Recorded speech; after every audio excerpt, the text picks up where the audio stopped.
साल 1971 भारत की राजनीति में एक ऐसा फैसला लिया गया जिसने सदियों पुरानी एक परंपरा को हमेशा के लिए खत्म कर दिया। एक समय था जब भारत में 500 से ज्यादा रियासतें थीं। हर रियासत का अपना राजा, अपना महल और अपनी सत्ता थी। इन राजाओं को सरकार की तरफ से हर साल एक खास भत्ता दिया जाता था जिसे कहा जाता था प्रिवी पर्स।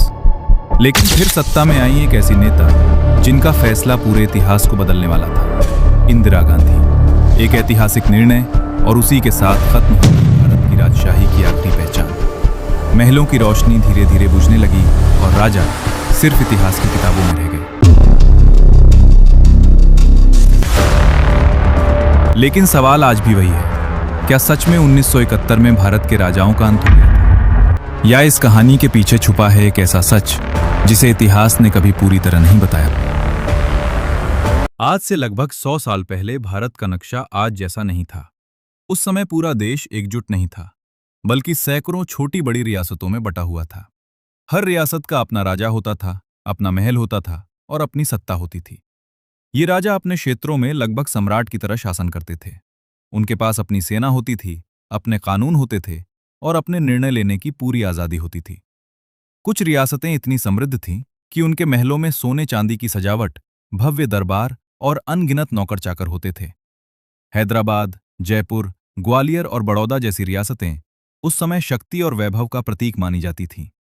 लेकिन इतिहास हमेशा एक जैसा नहीं रहता। समय के साथ परिस्थितियां बदलती हैं और वही हुआ भारत के साथ भी। 1947 में जब भारत आजाद हुआ तो सिर्फ एक देश ही नहीं बना, बल्कि सदियों से चली आ रही राजशाही की व्यवस्था भी धीरे धीरे अपने अंत की ओर बढ़ने लगी। स्वतंत्रता के बाद भारत की 565 रियासतें नई चुनौतियों का सामना कर रही थीं। हर रियासत की अपनी राजनीति, अपनी सेना और अपनी शक्ति थी। कुछ रियासतें केंद्र सरकार के साथ विलय करना चाहती थीं, तो कुछ अपने अधिकारों को बनाए रखना चाहती थीं। ये एक जटिल समय था, क्योंकि भारत केवल राजनीतिक रूप से स्वतंत्र हुआ नहीं था, बल्कि विभिन्न रियासतों का एकीकरण करना भी एक बड़ी चुनौती थी। कई रियासतों के राजा सदियों से अपनी सत्ता में प्रतिष्ठित थे। वे अपने राज्य की सीमाओं, सैनिकों और प्रशासन के पूर्ण नियंत्रण के आदी थे। उन्हें अपनी स्वतंत्रता का सम्मान चाहिए था और नए भारत के संघ में शामिल होने पर उनकी भूमिका और अधिकारों को लेकर अनिश्चितता थी।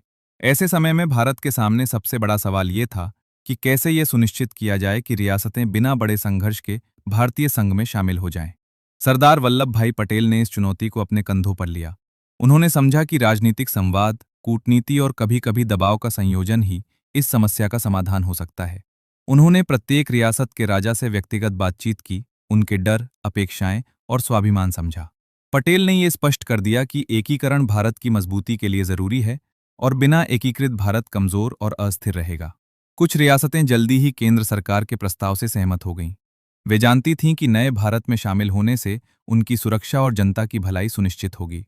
लेकिन कई बड़ी और शक्तिशाली रियासतें, जैसे हैदराबाद और जूनागढ़, संघ में शामिल होने के लिए तैयार नहीं थीं।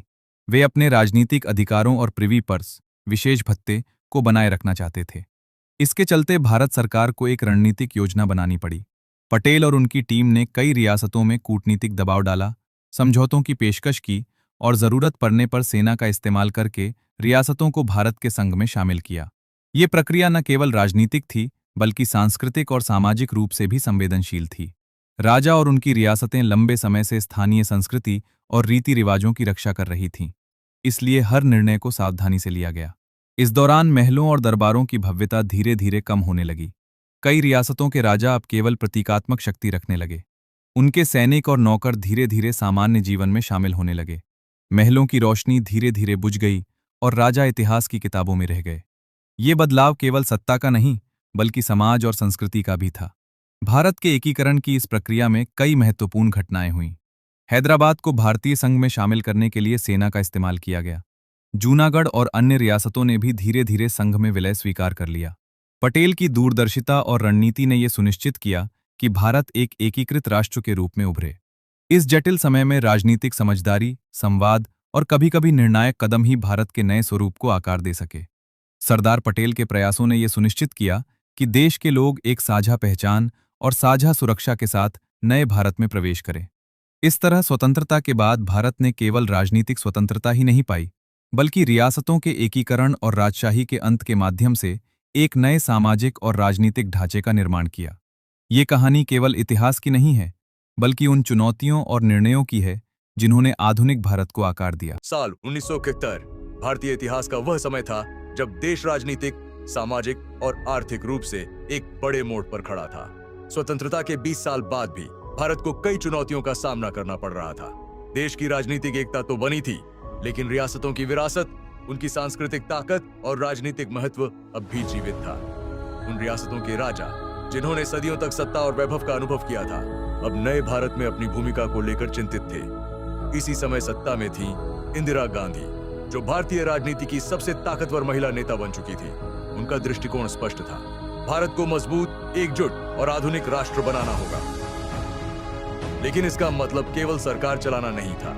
इसका मतलब था उन पुराने संरचनाओं को चुनौती देना जो अब देश के विकास में बाधक बन रही थी। इनमें सबसे महत्वपूर्ण था प्रिवी पर्स, राजाओं को उनके पुराने अधिकारों के रूप में मिलने वाला भत्ता जो उनके राजसी जीवन को बनाए रखने के लिए था। इंदिरा गांधी ने समझा कि यदि यह प्रणाली जारी रही तो भारत का आधुनिक और समानतावादी स्वरूप प्रभावित होगा। प्रिवी पर्स का मुद्दा केवल आर्थिक नहीं था, यह सामाजिक समानता, लोकतांत्रिक अधिकारों और राज्य और नागरिक के बीच नए रिश्तों का प्रतीक था। इसलिए उन्होंने इस विषय को संसद और सरकार के एजेंडे में सबसे ऊपर रखा। लेकिन इस निर्णय को लागू करना आसान नहीं था। कई रियासतों के राजा और उनके समर्थक इसे चुनौती दे रहे थे। वे अपनी सत्ता, वैभव और जीवन शैली की रक्षा करना चाहते थे। इसके साथ ही देश की जनता और मीडिया भी इस मुद्दे पर निगरानी रख रहे थे। कोई भी निर्णय जो राजाओं के अधिकारों को समाप्त करता, वह राजनीतिक विवाद और संभावित विरोध को जन्म दे सकता था। इसी बीच इंदिरा गांधी और उनकी टीम ने यह सुनिश्चित किया कि यह कदम केवल कानून और संसद के माध्यम से हो। संविधान में संशोधन करके प्रिवी पर्स को खत्म करने की प्रक्रिया शुरू की गई। यह कदम न केवल ऐतिहासिक था, बल्कि यह एक राजनीतिक साहस का उदाहरण भी था। संसद में बहसें हुई, नेताओं ने विचार व्यक्त किए और आखिरकार यह प्रस्ताव पारित हुआ। यह निर्णय कई रियासतों के लिए सदमे जैसा था। राजा जिन्होंने सदियों तक अपनी सत्ता का आनंद लिया था, अब केवल इतिहास के पन्नों में दिखाई देने लगे।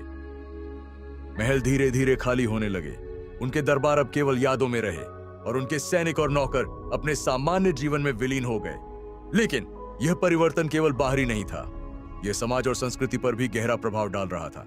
भारत अब आधुनिक लोकतंत्र की ओर बढ़ रहा था और पुराने प्रतीक धीरे धीरे फेडिंग हो रहे थे। 1971 का यह फैसला केवल राजनीतिक परिवर्तन नहीं था, यह भारत के सामाजिक और सांस्कृतिक विकास का भी प्रतीक था। रियासतों के अधिकार खत्म होने से भारत में लोकतांत्रिक मूल्यों की मजबूती आई। सत्ता का केंद्रीकरण और नए नियमों की स्थापना ने यह सुनिश्चित किया कि प्रत्येक नागरिक को समान अधिकार और अवसर मिले। किस ऐतिहासिक समय के दौरान इंदिरा गांधी की रणनीति, साहस और दूरदर्शिता ने यह साबित किया कि एक नेता केवल निर्णय लेने वाला नहीं होता, वह देश की दिशा तय करने वाला भी होता है। प्रिवी पर्स का अंत केवल रियासतों के लिए नहीं, बल्कि पूरे भारत के लिए एक नए युग की शुरुआत थी। महलों की भव्यता और राजाओं का वैभव अब केवल इतिहास की किताबों में बचे और भारतीय लोकतंत्र अपने नए स्वरूप में मजबूती से उभरकर सामने आया। इस फैसले का असर दूरगामी था।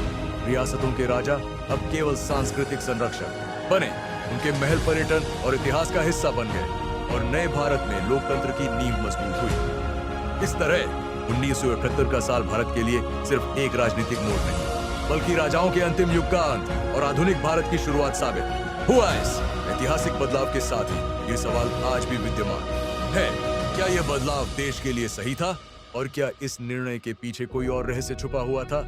यही वह सवाल है जिसने इतिहास को हमेशा के लिए चुनौती दी और आज भी इसे पढ़ने वाले हर व्यक्ति के दिमाग में गूंजता है।